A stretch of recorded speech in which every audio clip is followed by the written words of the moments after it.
Hello, GovCon winners, and welcome back to my channel. My name is Kizzy Parks. So today, I'm going to go into 10 things that I've learned by being in this space for over 10 years in less than 10 minutes. Okay, this is like number 10, okay? No particular order, number 10. You have to have a solid business model. The thing about the federal government is they may want what you have today, but unless it's something where you're receiving ongoing monthly revenues, such as staffing, you're going to need a supplement with other customers, with other agencies, or other products or services. If you do not have a solid business model, you are going to fail. Number 9, next thing I learned, there's going to be scammers. It's just how it is. There are people out there who are bad actors and want to take advantage of you. It's just something that happens. It's not personal. It's just how it is. Number 8, you can't listen to so-called experts in this space. So hear me out. There are a lot of people affiliated with maybe the Small Business Administration, P-Tax, maybe others in this space who are probably loving, amazing, caring people, but they're only able to speak from their own experience.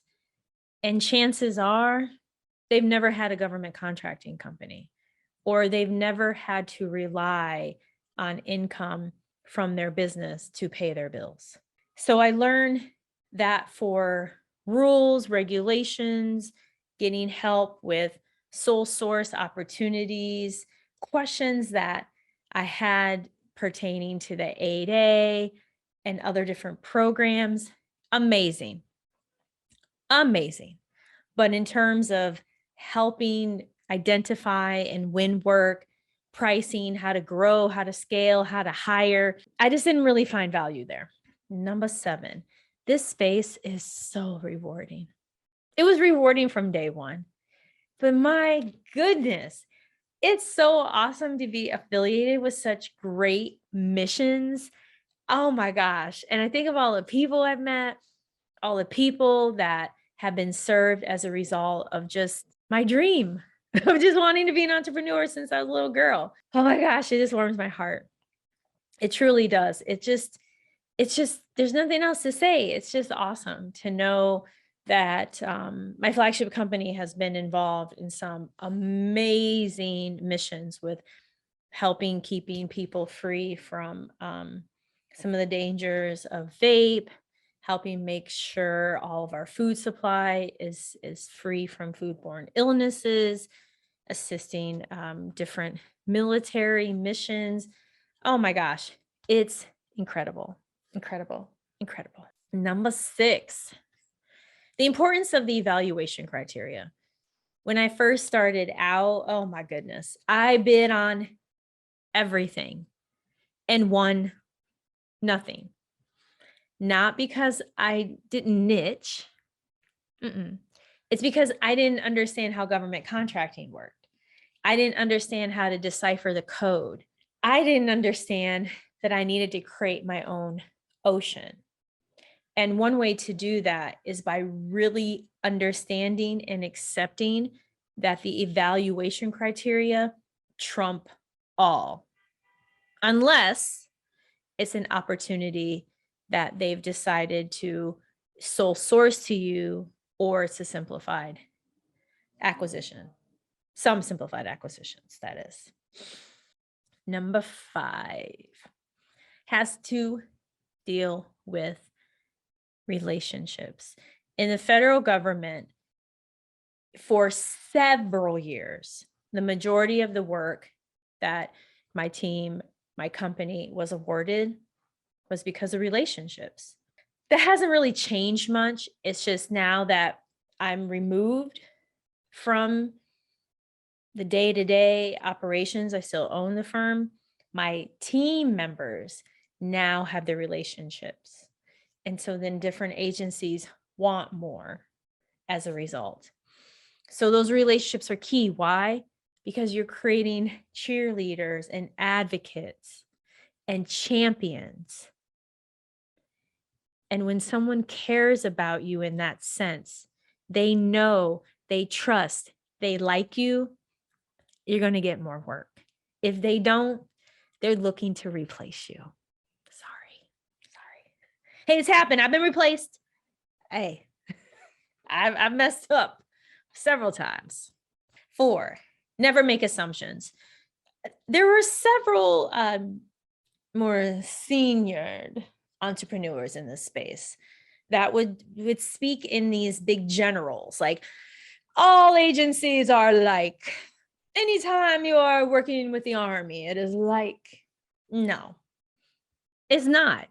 We're dealing with people. Nothing more to say. You're dealing with people. There are some people who like to go by the book. There are some people who don't care. There are some people that aren't really doing work when they're supposed to work.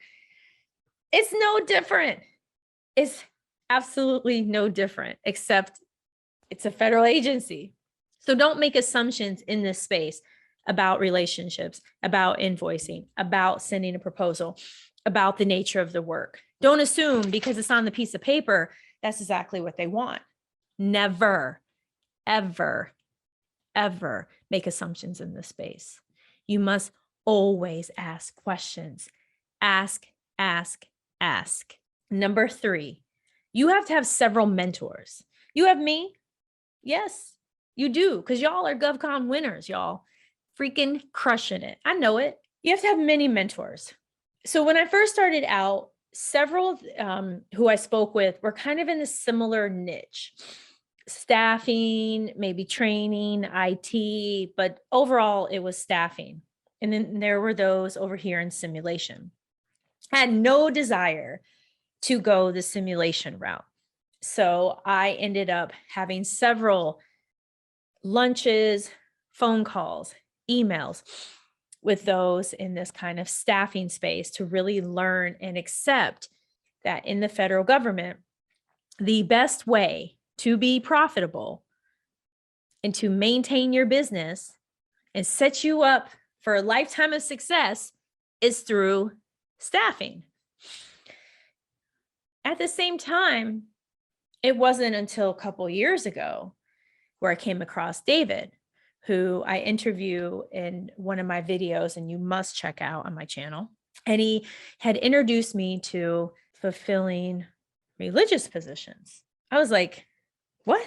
The government buys religious positions? What? I had no idea. And so it really taught me, oh my goodness, I have to have mentors in all these different areas, in different industries within the federal government, as well as those who are service disabled, HubZone, Alaskan Native, because every single one has something new to teach. And this was in addition to the formal mentorship I had at the time. And it was mind-blowing. And as a result, we started bidding on religious positions. I still think it's a gold mine. I think it's one of the coolest things that's out there. And one of the fastest way to get a federal government contract is through bidding on various religious positions. But hey, it really is paid off by having multiple mentors. I'll also add, you also want mentors in a variety of spaces. So someone in sales, someone in marketing, someone who's really good with LinkedIn, because then it helps you be more well-rounded as an entrepreneur. We're down to 2, down to number 2. Number 2, hiring. Despite my formal training in industrial organizational psychology, boy, oh boy, wow. My hiring skills, I was pretty bad. Yeah, like really bad, like horrible. I hired, oh my gosh, people who, it's one of those situations of those for you are greater than those against you. My goodness. Now I made like 2-3 good hires. Otherwise, all of my other hires were atrocious. They were horrible. And so I had to hand it over. And so the big lesson was not just around hiring. It was just, oh my gosh, there's so many areas I need to hand over because that's not my zone of genius. That's not my expertise. That's not what waters me. That's not what gives me joy. And so thankfully, I am not involved in anything pertaining to HR because man, was I bad, bad, bad at it. For instance, this is something I learned the hard way.